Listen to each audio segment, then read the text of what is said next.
Metro News, the voice of West Virginia, presents The Blitz, a weekly breakdown of high school football throughout the Mountain State. Now, here's your host, Garrett, Cullen. And across the state of West Virginia, online at WVMetroNews.com, Garrett, Cullen, along with the voice of high school sports in the state of West Virginia, Fred Persinger. Final edition of the Blitz for the 2015 season. We thought we'd take a few moments, Fred, just to look back at the season overall. We had our final Metro News Power Rankings released earlier this week, and of course the Super 6 wrapping up as Wheeling Park, Bridgeport, and Magnolia all captured state championships. And Fred, we had a couple of blowouts, but a pretty good one over the weekend in that AAA game as Wheeling Park edged Capital 23-15.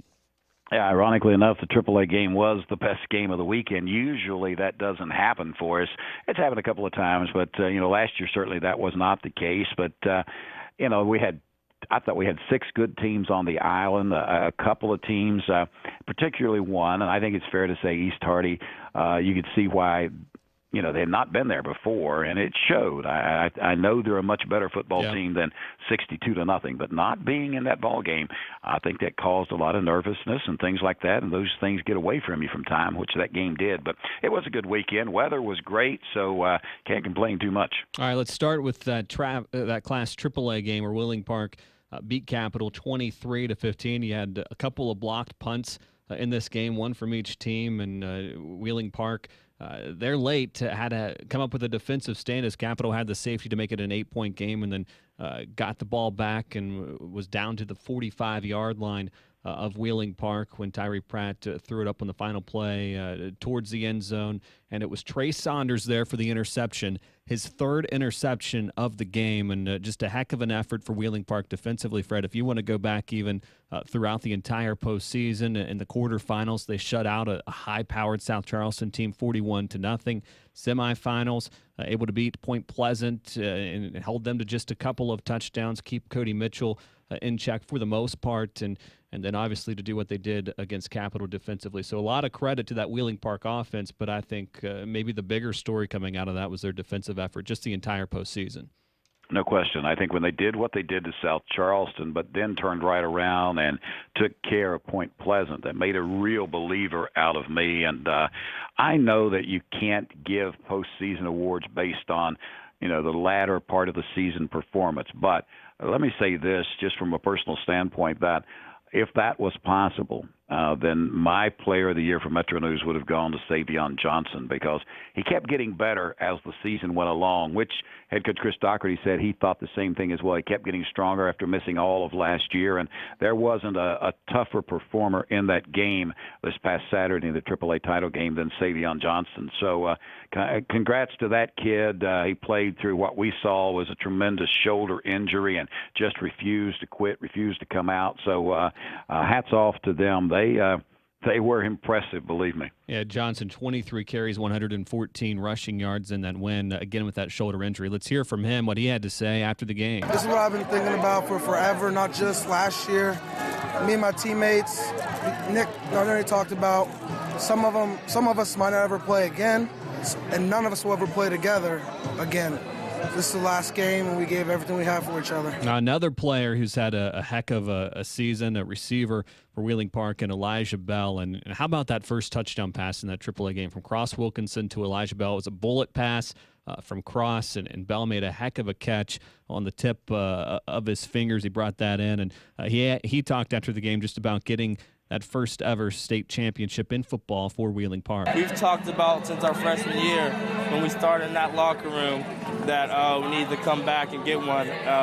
We came out, made history for Wheeling, and it's a really good feeling. And Bell talked about the defensive effort as well, specifically Trey Saunders with those 3 interceptions. Trey, he's been picked on over and over season because of his height, and he came to play. 3 interceptions when we needed them.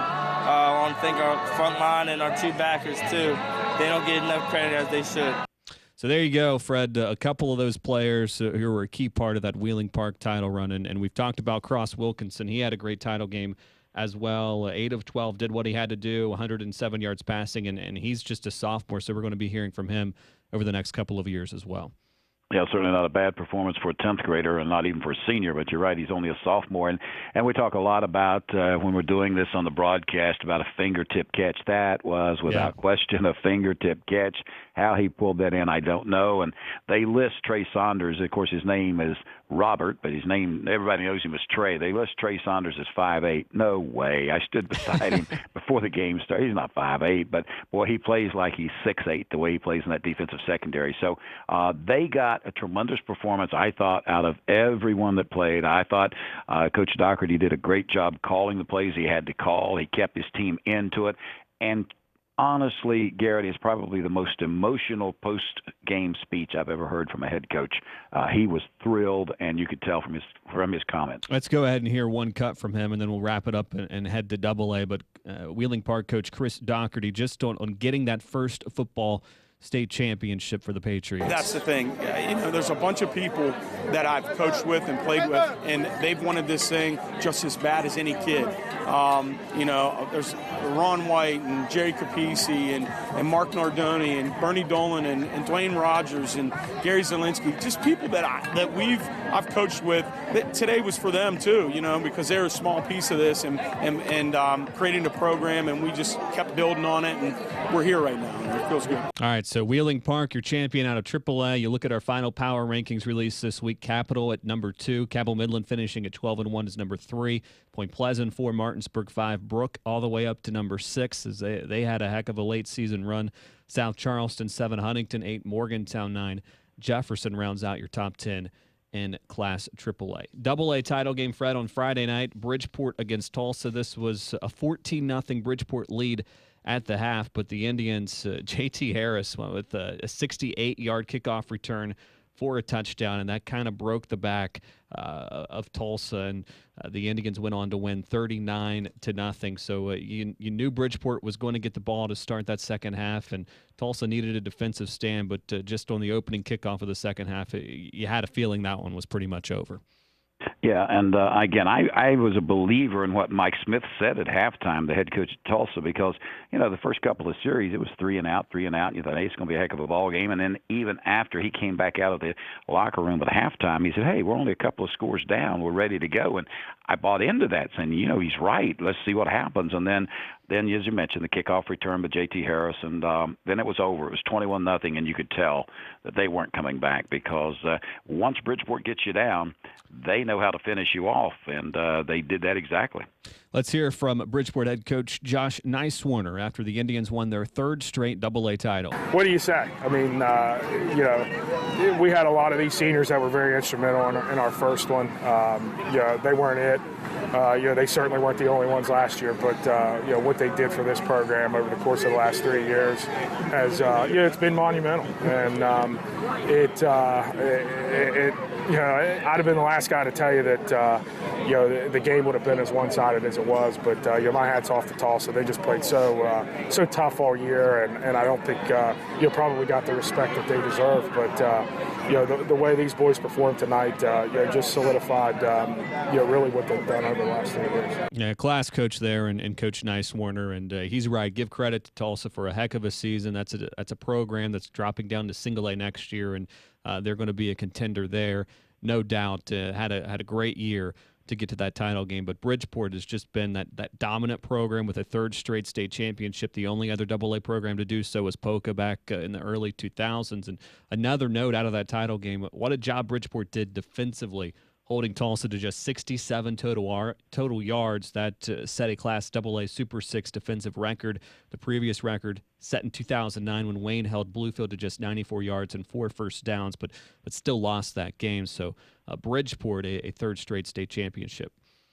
Yeah, and you hate to say it. Do they win 4 in a row? You know, don't count them out. I mean, I know it's going to be a brand-new look in the backfield with Dante Bonamico and Zach Spurlock and Dylan Tonkery all leaving via graduation, but they've got a lot of skilled players that can step in and take over, so don't count them out just yet. Bridgeport's got a heck of a program going. Yeah, and Point Pleasant drops down to Double-A next year, and then they've got a lot of key pieces back. They do lose Cody Mitchell, but some other guys, plenty of guys to build around, and then they should certainly be in the mix there in Double-A next season. Let's hear from Dylan Tonkery quickly, just on going out with the win. That senior class has had such such a role here through their time at Bridgeport High School. I mean, it's amazing. I'm happy that I'm going out as a Bridgeport Indian, and we're going out with a win. And Tom Curry, a WVU commitment, so he'll be making his way to Morgantown after this season. So let's go to Single A now, where Fred, you mentioned a team that making their first appearance in the title game, maybe overwhelmed by the moment,